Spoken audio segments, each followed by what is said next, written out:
ഈശ്വരൻ സ്തുതിയായിരിക്കട്ടെ.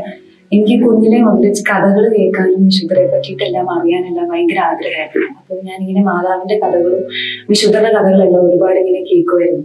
ഒന്നെങ്കിൽ ആരെങ്കിലും പറയുന്നത് കേൾക്കുമായിരുന്നു, അല്ലെങ്കിൽ ഇങ്ങനെ പുസ്തകങ്ങളിൽ നോക്കുമായിരുന്നു. അപ്പൊ കുറച്ചും കൂടെ വലുതായപ്പം എനിക്കിങ്ങനെ ഒരുപാട് കഥകൾ കേൾക്കാൻ അല്ലെങ്കിൽ ഇങ്ങനെ വായിക്കാൻ പറ്റാത്ത സമയത്ത് ഞാനിങ്ങനെ ഇവരുടെ സെയിൻസിന്റെ കോട്സ് മാത്രമായിട്ട് ഇങ്ങനെ എടുത്തെടുത്ത് വായിക്കുമായിരുന്നു.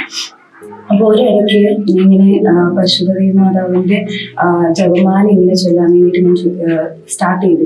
അപ്പൊ അത് ഏറ്റവും കൂടുതൽ ചൊല്ലിയതെന്ന് വെച്ചാൽ പല പല ആവശ്യങ്ങൾക്ക് വേണ്ടിയിട്ടാണ്. അപ്പോ ഇങ്ങനെ ചൊല്ലി തുടങ്ങിയപ്പോഴത്തേക്കും എനിക്ക് ഒരു ദിവസം ഒരു സമ്പൂർണ്ണ ജപമാലയൊക്കെ ചെല്ലാൻ വേണ്ടിയിട്ടുള്ള ഒരു കൃപ ലഭിച്ചു സ്കൂളിൽ പഠിക്കുന്ന കാലത്ത്. അപ്പൊ ഇങ്ങനെ ചൊല്ലി ചൊല്ലി ഇരിക്കുന്ന സമയത്ത് എനിക്ക് തോന്നിയ ഒരു കാര്യം, നമ്മളിങ്ങനെ മൈൻഡിൽ എനിക്ക് വല്ലാതെ ഇങ്ങനെ തോന്നി, അതായത് നമ്മൾ വിശുദ്ധരെ കൂടുതൽ സ്നേഹിക്കുമ്പോൾ അല്ലെങ്കിൽ മാതാവിനെ കൂടുതൽ സ്നേഹിക്കുമ്പോൾ നമ്മൾ ഈശ്വരനെ സ്നേഹിക്കുന്നത് കുറഞ്ഞു പോകുന്നുണ്ടോ. അപ്പൊ ഞാനിങ്ങനെ പതിയെ പതിയെ ഈ ഒരു ചിന്ത എന്റെ മനസ്സിലിങ്ങനെ കൂടുതലായിട്ട് വന്നപ്പോഴത്തേക്കും ഞാൻ മെല്ലെ ഇങ്ങനെ മാതാവിനെ സ്നേഹിക്കുന്നത് കുറയ്ക്കാൻ തുടങ്ങി. അതായത് ഒരുപാട് മാതാവിനെ സ്നേഹിക്കുമ്പോൾ ഈശ്വരന്റെ അടുത്താണല്ലോ കുറഞ്ഞു പോകുന്നതെന്ന് ഓർത്തിട്ട് അങ്ങനെ കുറഞ്ഞ് പതിയെ പതിയെ കൊന്തയൊക്കെ ചൊല്ലുന്നതൊക്കെ കുറഞ്ഞു. അപ്പൊ മാതാവിനോട് സ്നേഹം കുറയുന്നതോറും കൊന്ത ചൊല്ലുന്നതൊക്കെ കുറഞ്ഞു വന്നു.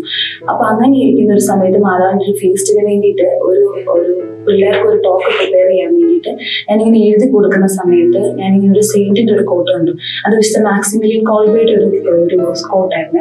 അതിലിങ്ങനെ വിശുദ്ധം പറയാണ്, അതായത് നിങ്ങൾ ആരെങ്കിലും മാതാവിനെ കൂടുതൽ സ്നേഹിക്കുന്നു, ഈശോനെ കുറവ് സ്നേഹിക്കുന്നു എന്ന് നിങ്ങൾക്ക് തോന്നുന്നുണ്ടെങ്കിൽ അതൊരു തെറ്റാണ്. കാരണം ഈശോ സ്നേഹിച്ച അത്രയും നമുക്ക് ഒരിക്കലും മാതാവിനെ സ്നേഹിക്കാൻ പറ്റില്ല.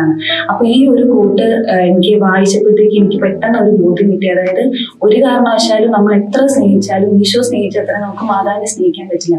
അപ്പൊ ഈ ഒരു കോട്ടാണ് ശരിക്കും എന്നെ തിരിച്ച് മാതാവിലേക്ക് കൂടുതൽ അടുപ്പിക്കാൻ വേണ്ടിയിട്ട് എന്നെ സഹായിച്ചത്. അപ്പൊ ആരെങ്കിലും അങ്ങനെ ചിന്തിക്കുന്നുണ്ടെങ്കിൽ എപ്പോഴും നമുക്ക് ഈ ഒരു കാര്യം നമുക്ക് മനസ്സിലോട്ട് ഇങ്ങനെ ചിന്തിക്കാം. അതായത് ഈശോ മാതാവിനെ സ്നേഹിച്ചത്രയും, കാരണം ഈശോ കുരിശിൽ കിടന്നിട്ട് നമ്മൾ ഇങ്ങനെ പറയും, അതായത് ഒരാള് മരിക്കാൻ കിടക്കുമ്പോൾ അയാൾ ഏറ്റവും അവസാനം പറയുന്ന കാര്യങ്ങളായിരിക്കും അയാളുടെ ജീവിതത്തിലെ ഏറ്റവും കണ്ടന്റ് മൊത്തം അടങ്ങിയിരിക്കുന്ന സംഭവമാണ്. ഈശോ ഇങ്ങനെ ഒരുപാട് കാര്യങ്ങൾ പറഞ്ഞ് അത്രയും ഡീപ്പായിട്ട് ഈശോയുടെ ഹൃദയത്തിന്റെ അടിയിൽ കിടന്ന ഒരു സംഭവമാണ് മാതാവിനോടുള്ള സ്നേഹം. അപ്പൊ ഏറ്റവും അവസാനമാണ് ഈശോ നമുക്ക് മാതാവിനെ ഇങ്ങനെ തരുന്നത്.